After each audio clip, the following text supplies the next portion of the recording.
Welcome back to the Foreign Press Review. The Ministry of Economy of Taiwan rings the alarm bell on the effects of the crisis in the Middle East. The increase in international oil prices could in fact have a lasting impact on energy costs, nullifying the efforts so far undertaken by the government to defend purchasing power. The news was released on March 12th by ChinaTimes.com. Ho Chi Minh City is preparing to elect the deputies of the 16th legislature of Vietnam. In view of the appointment on March 15, the city authorities have registered almost 10 million voters. In the meantime, they are proceeding with the delivery of ballots and the organization of polling stations. The news was reported on March 12 by english.vtv.vion. During an inspection in the waters of Kuala Baram, a tanker was intercepted and stopped by the Malaysian Maritime Law Enforcement Agency. On board, the captain and the crew members were stopped. The news was reported on March 11th by Yutusan Borneo. The Prime Minister of Mongolia met Kathy Jackson, CEO of the Rio Tinto Group, active in the field of research and extraction of mineral resources. At the center of the discussion, the renegotiation of the agreement concerning the Oyu Tolgoi deposit, the most important in the country.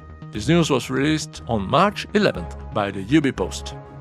A report by World Population Review states that 96% of the citizens of Laos own their home, placing the country in the third place in the special ranking.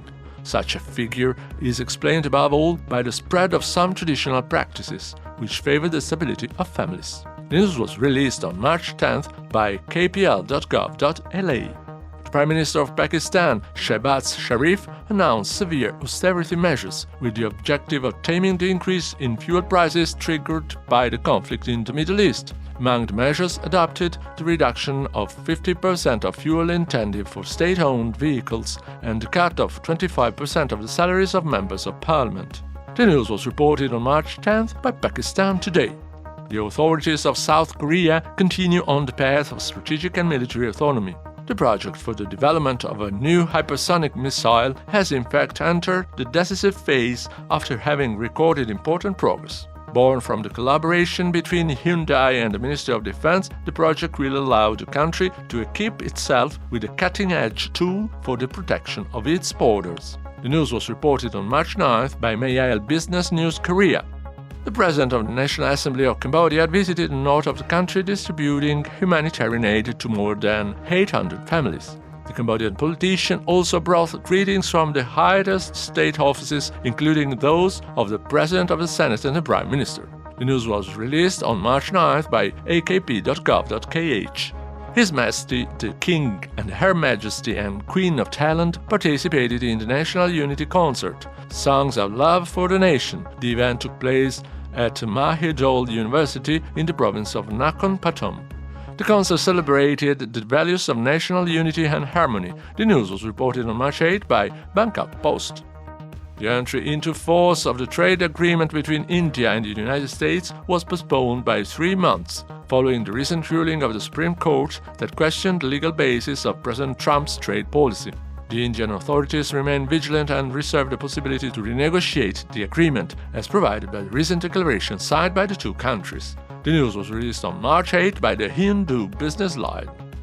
5 poor families residing in the municipality of Tailsay in Brunei received a donation during the #Quran Hour, a charity event organized by local authorities. Representatives of institutions and civil society took part in the ceremony. The source of this news, reported on March 7th, is rtbnews.rtb.gov.bn. The former president of Philippines, Rodrigo Duterte, did not appear at the latest hearing of the International Criminal Court, where he is charged with crimes against humanity. To justify his absence, the defense invoked the precarious health conditions of the detainee, who will turn 81 in a few days. The news was reported on March 7th by the Philippine Sunday Inquirer. And that's all for now. Thanks for your attention and stay tuned.